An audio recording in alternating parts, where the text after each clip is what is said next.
The boss progression in Calamity is something I follow strictly. I never progression skip as I feel like it makes any previous boss a cakewalk, and that's true. The bosses are put in order so that with each kill, you're given more powerful weapons and tools for the next one. It's probably one of my favorite things about Calamity, that sense of progression that's building towards more difficult fights while also making you more powerful. We're not doing that today. I have a wheel with every boss in the game. We'll start with the 13 pre-hard mode bosses, and once the wall is killed, we'll open it up to the rest of hard mode. Once the Moonlord is killed, post-Moonlord is added to the wheel. One important rule: no rerolls. If a boss is impossible, too bad, that's a complete reset. I should probably mention how I'm getting these summons, cause some are unobtainable until certain bosses are killed. I'm just gonna cheat them in. This playthrough to me is more about the boss fights and less about how to acquire items, cause that takes some level of brain power that I am yet to possess.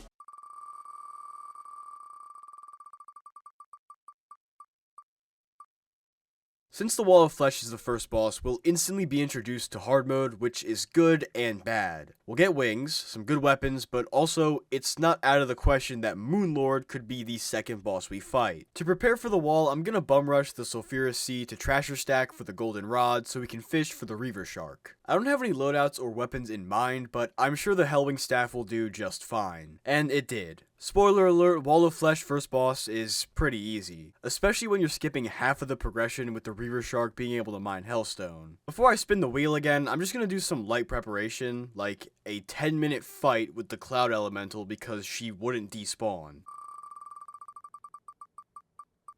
Okay. Okay, hell yeah. Wow, it was easy, what a surprise. Alright. Third boss is another pre-hard mode boss. Alright.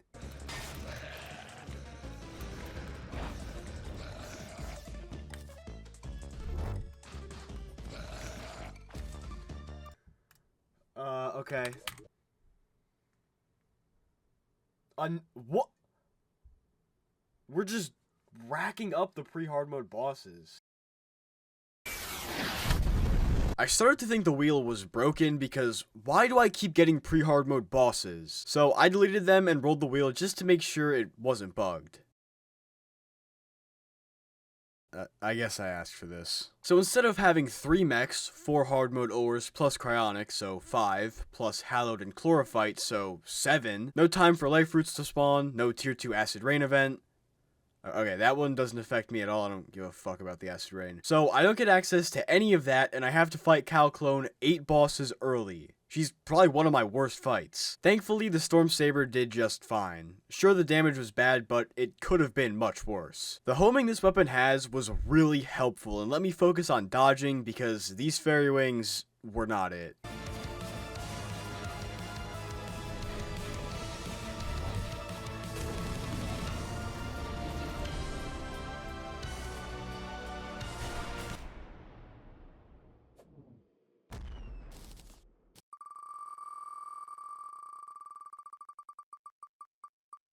No, wait, please stop. Oh, that's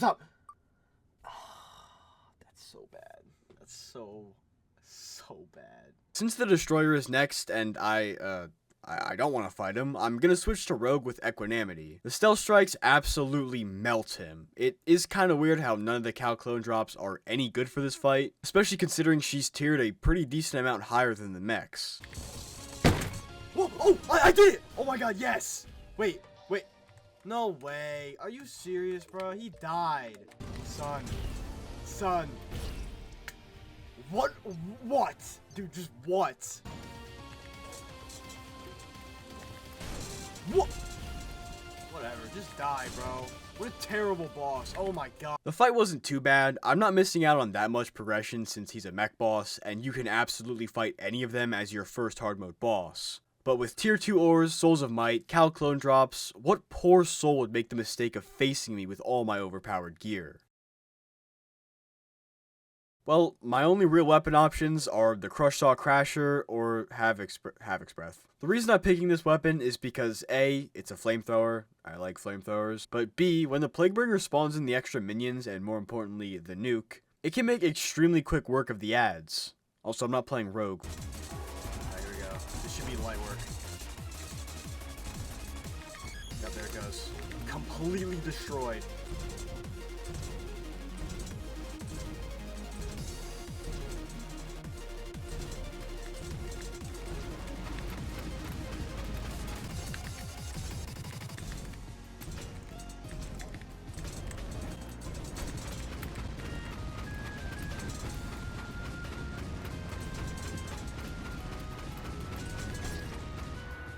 I died to the glorified. Oh, that's so sad. Yes, let's go. That was so fun. That was actually so fun.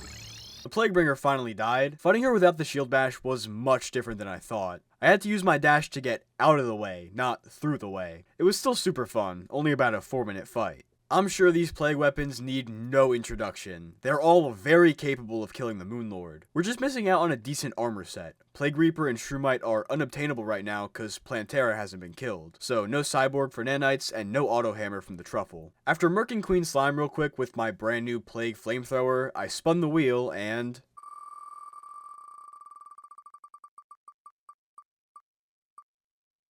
There is an alternate timeline where I do this video before the no-hit and absolutely suffer. Bye. I will take my Leviathan right now. Okay, community instead, fine. Okay, that could have been... I mean, I feel like we could honestly take on Moonlord right now. No, I mean, I don't want to. I feel like we could, though.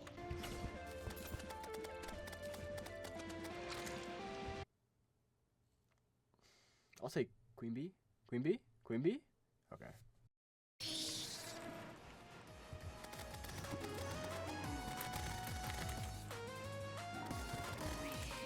Great. Next boss. I want Golem. Give me Golem. Fine, that's fine. That's also fine. Honestly, any of these three is fine.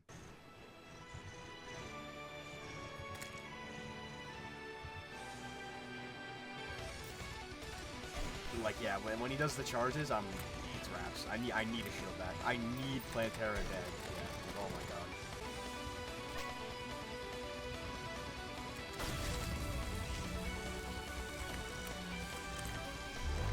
We skipping this phase, bitch.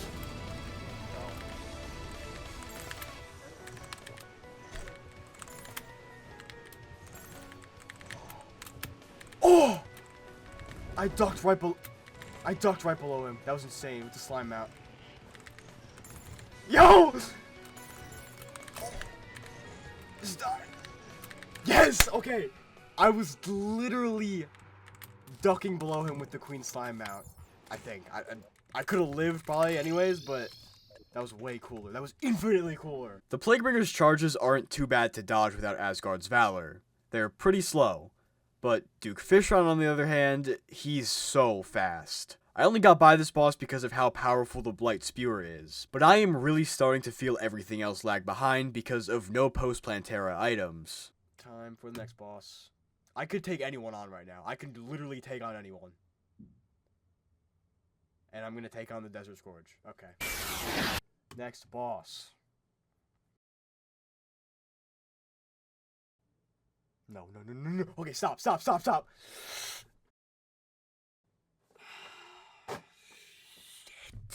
I despise Ashram. I think he's the worst boss in this game by a long shot. That title used to belong to the old Duke, not anymore. At least with his fight, I know what's going on. I still have no clue what's happening during this fight after multiple playthroughs, 1500 hours, and an entire no-hit run. So now I'm fighting him with worse gear than normal and no Asgard's Valor. But if I do kill him, we get pillar fragments and a ton of late hard mode weapons that are more than enough to kill the Moonlord. Time out real quick. I didn't know this at the time, but I can't use any of the fragments because I haven't killed the cultist and I don't have an ancient manipulator. That, and as it turns out, all the weapons he drops are dog shit. I didn't know this at the time. I assumed everything was sunshine and rainbows. It wasn't, and neither was the fight. It's literally just projectile spam. What am I playing?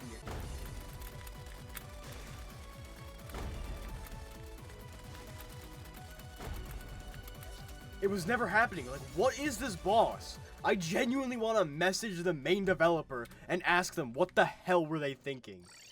It's so bad.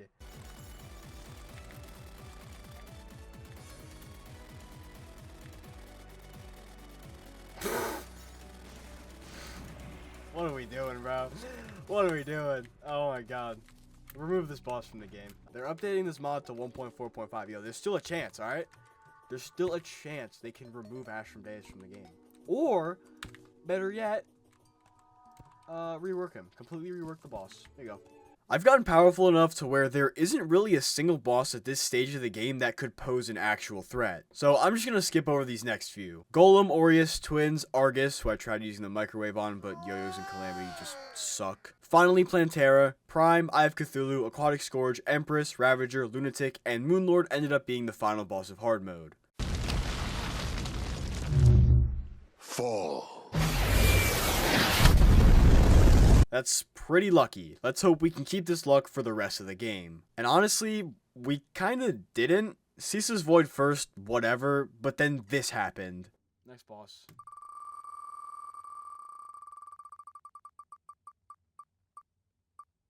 No way. There's no way. Okay. Wow. Wow. So, immediately right off the bat, I'm thinking true melee. Stellar Striker can probably handle things. Solar Armor has a dash that fucking sucks. It degrades over time, so it gets worse and worse and throws off my muscle memory. So I'm going for Solar Armor with the absolute godsend that is the Glorified Helmet. And thankfully, it made things quite manageable.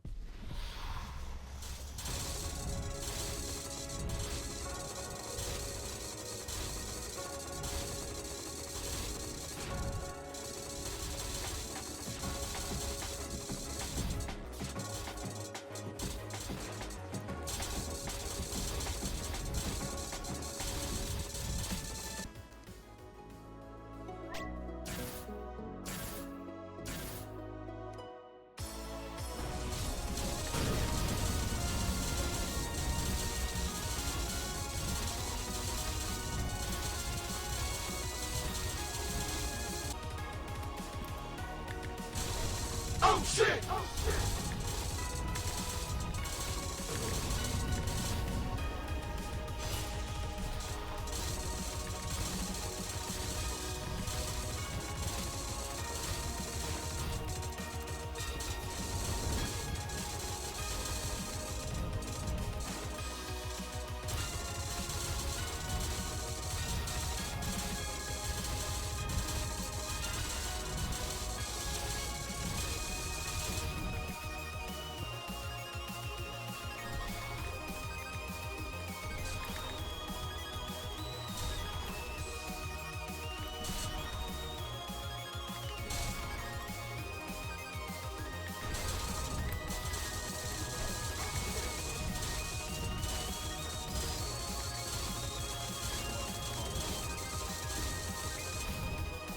What a fumble! God damn it!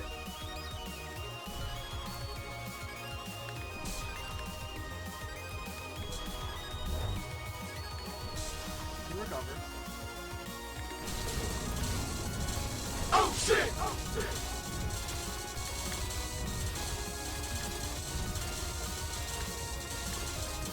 Hey, we did it!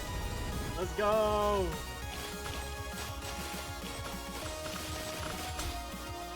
Devourer of Gods, true melee, only right after Moonlord gear. And, oh! Yo! And we got the Cosmic Discharge. Yo, shout out Chlorophyte Mask, bruh.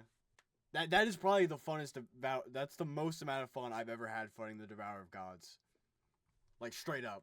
Probably more fun than the no-hit. Absolutely, yeah, what? Absolutely more fun than the no-hit. Next, boss.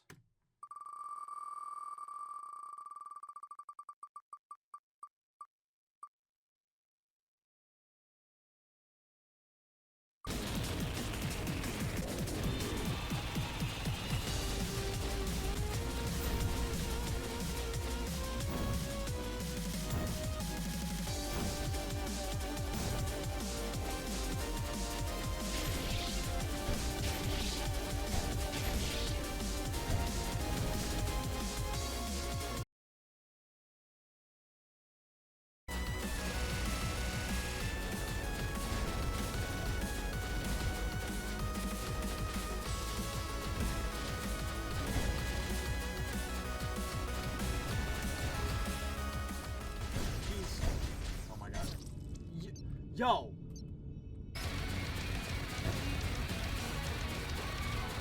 Oh my god, wait! That's crazy! Oh. Oh, perfect. Let's go, man. Thanks for playing.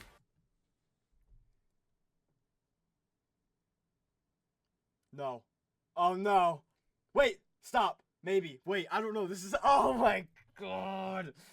Well, it's all or nothing now. Let me clue you in as to what exactly I'm missing out on. Auric Tesla bars to make Auric Tesla armor, a bunch of OP weapons, no Dragon Rage, Chicken Cannon, or Seraphim for Thanatos, no Seraph Tracers for movement, and no Dragon Fruit for some extra life. But even after all that, I'm still confident I can take this boss on with pre-Aeron gear. Unfortunately, no matter what class I pick, there's nothing that could be as good as the Dragon Rage. A crutch that I've been using for this fight ever since I started playing the game. I feel like melee is the best option though, especially since I got the Cosmic Discharge. This weapon should be okay against Ares and Thanatos. As for the twins, it's a lot more complicated than just picking an OP melting weapon. Their hitboxes are smaller and they like to stay out of the discharge's range for most of the fight. So after looking at my options, I landed on either the Cosmic Shiv or the Empyrean Knives. Even though I'm pretty sure the knives are better and give lifesteal, the Cosmic Shiv felt better to use and looks cooler. So after cheating in the entire Codebreaker, I started the fight and went with the old reliable Ares plus Twins combination. Let me start by saying the Cosmic Discharge is overpowered. The Dragon Pow is still better, but for a pre-Yaron boss drop, it was putting up insane levels of DPS. It's a little worse for Thanatos, but it's still beyond serviceable. The Cosmic Shiv was alright.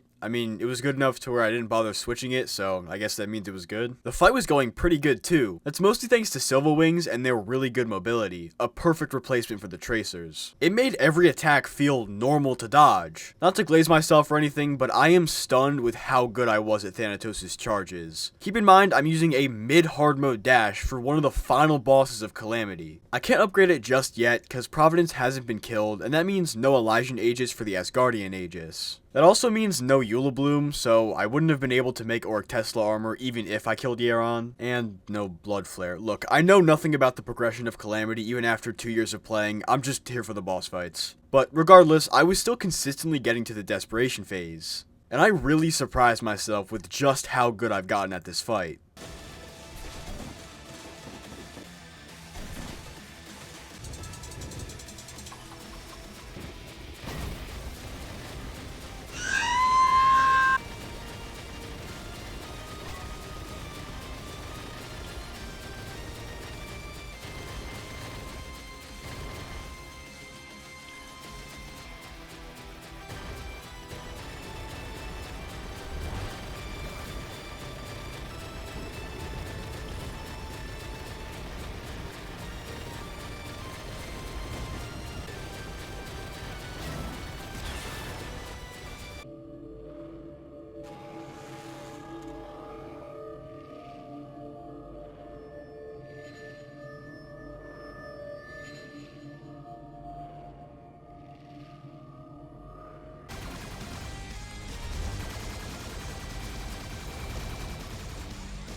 Oh, yo, I did it! No way!